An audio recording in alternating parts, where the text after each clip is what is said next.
Good morning, नमस्कार, आदाब, सत श्री अकाल दोस्तों। एक बार फिर आपका अपना प्रिय डॉक्टर आदि कश्यप मुंबई से मानुस आपके लिए लेकर आया आपका मनपसंद प्रोग्राम पॉजिटिव कर्मा। दोस्तों आज है एपिसोड नंबर 1708। आज की कहानी है धीरे चलो।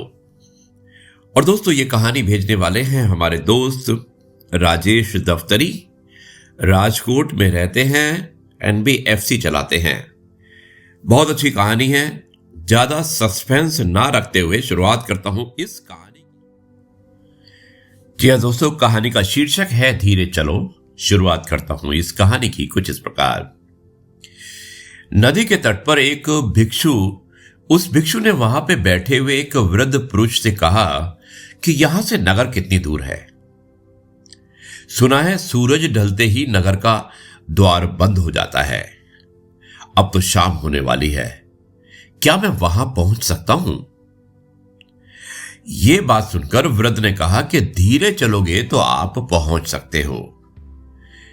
भिक्षु यह सुनकर बहुत हैरान हुआ कि धीरे चल के मैं कैसे पहुंच सकता हूं।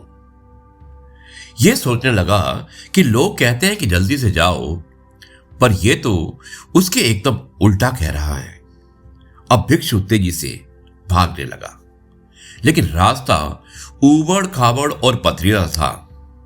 थोड़ी देर बाद ही भिक्षु लड़खड़ाकर गिर गया। अब किसी तरह वो उठ तो गया, लेकिन दर्द से बहुत परेशान था। उसे चलने में काफी दिक्कत हो रही थी। वो किसी तरह आगे बढ़ा, लेकिन अब तक अंधेरा हो चुका था। उस समय वो नगर से थोड़ी ही दूर था। उसने देखा कि दरवाजा बंद हो रहा है। उसके ठीक पास से एक व्यक्ति गुजर रहा था। उसने भिक्षु को देखा तो हंसने लगा। भिक्षु ने नाराज होकर पूछा कि तुम हंस क्यों रहे हो? उस व्यक्ति ने कहा कि आज आपकी जो हालत हुई है वो कभी मेरी भी हुई थी।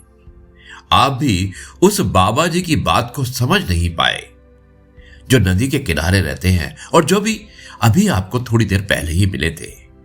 अब यह सुनकर भिक्षु की उत्सुकता और बढ़ गई। उसने पूछा कि साफ साफ बताओ भाई, हुआ क्या है? तो उस व्यक्ति ने कहा कि जब बाबा जी कहते हैं कि धीरे चलो तो लोगों को बहुत अटपटा लगता है।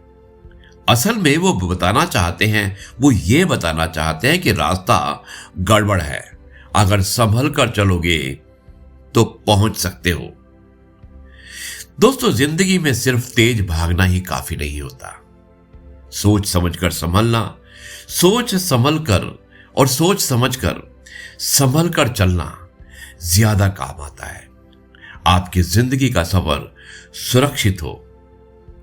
इसी मंगलमय सद्भावना के साथ मैं इस कहानी को समाप्त करता हूं और एक बार फिर से धन्यवाद करता हूं राजेश दफ्तरी का, एक छोटी सी लेकिन बहुत अच्छी शिक्षाप्रद कहानी भेजने के लिए।